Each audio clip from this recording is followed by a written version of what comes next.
Le président équatorien Daniel Noboa s'est déclaré ce jeudi 23 octobre victime d'une tentative d'empoisonnement au moyen de chocolat et d'une confiture truffée de 3 produits chimiques, reçus lors d'un événement public.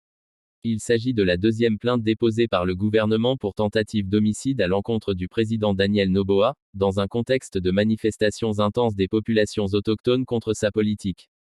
La présence de ces 3 composés chimiques, en forte concentration, ne peut pas être non intentionnelle, a indiqué Daniel Noboa dans une interview à CNN. L'organisme militaire chargé de sa sécurité a déposé plainte auprès du parquet. Nous avons porté plainte, nous avons présenté les preuves, la concentration de 3 produits chimiques, dans les sucreries, a ajouté le président. Déjà une plainte déposée pour tentative de meurtre. Début octobre, le gouvernement équatorien a assuré, sans que cela n'ait pu être vérifié, que la voiture dans laquelle voyageait Daniel Noboa avait été la cible de tirs de balles attribués aux populations autochtones. Quito avait déposé plainte pour tentative de meurtre.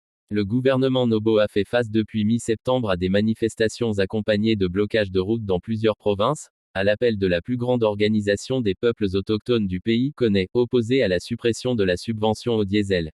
Le 16 novembre, un référendum doit avoir lieu, par lequel Daniel Noboa espère ouvrir la voie à une assemblée constituante, en vue de doter le pays d'une constitution plus répressive envers le trafic de drogue.